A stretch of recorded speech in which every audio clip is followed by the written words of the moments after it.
Hi, രാവിലെ എണീറ്റപ്പോൾ തന്നെ നല്ല മഴയായിരുന്നു. എന്ത് രസമല്ലേ ഇങ്ങനെ മഴ കാണാൻ. കുറച്ച് നേരം അങ്ങനെ കണ്ടു നിന്നു.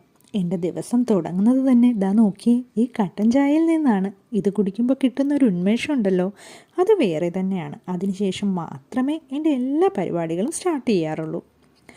പിന്നീട് ഞാൻ രാവിലെ ബ്രേക്ക്ഫാസ്റ്റിനായിട്ട് ഓവർനൈറ്റ് ഓട്സാണ് കഴിക്കാറുള്ളത്. വെയ്റ്റ് ലോസിൻ്റെ ഭാഗമായിട്ട് തുടങ്ങിയതാണ് കേട്ടോ. അതിപ്പോഴും കണ്ടിന്യൂ ചെയ്യാറുണ്ട്. അത് കഴിഞ്ഞ് ഒരു കപ്പ് പാല് നന്നായി ഹോർലിക്സൊക്കെ മിക്സ് ചെയ്ത് കുടിക്കാറുണ്ട്. പിന്നെ അമ്മ കുറച്ച് മാങ്ങ പൂളി എടുത്തു, അതും കഴിച്ചു. അങ്ങനെ കുറച്ച് നേരം ഇരുന്നതിന് ശേഷം ഒന്ന് പുറത്തു പോയിരുന്നു. ഉച്ചയ്ക്ക് ബിരിയാണിയാണ് കഴിക്കാൻ പ്ലാൻ ഇട്ടിരുന്നത്. അങ്ങനെ തന്നെ ബിരിയാണി കഴിക്കാമെന്ന് തീരുമാനിച്ചു.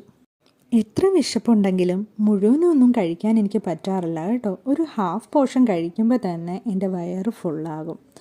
അടുത്തിരുന്ന് അമ്മ ചോദിക്കുന്നുണ്ട് എങ്ങനെയുണ്ട് എന്നൊക്കെ. പതുക്കെ ഞാൻ രുചിച്ച് കഴിച്ചതിന് ശേഷം ഞാൻ അമ്മയോട് തലയാട്ടുന്നുമുണ്ട് കേട്ടോ. കൊള്ളാം, നന്നായിട്ടുണ്ടായിരുന്നു. അങ്ങനെ കുറച്ച് കഴിഞ്ഞ് ഞങ്ങൾ തിരിച്ചെത്തി. അപ്പോഴും നല്ല മഴ തന്നെ. പിന്നീട് ചായ കുടിക്കാൻ സമയമായി. അതിനായിട്ട് നൂഡിൽസും ചായയും കഴിച്ചു. കുറച്ച് നേരം അങ്ങനെ ഇരുന്നതിന് ശേഷം അമ്മയോട് വർത്തമാനമൊക്കെ പറഞ്ഞ് വിശേഷമൊക്കെ പറഞ്ഞ് ആ ടൈമും കഴിഞ്ഞു. വൈകിട്ടത്തേക്ക് എന്താണെന്നുള്ള പ്ലാനിലായിരുന്നു ഞങ്ങൾ.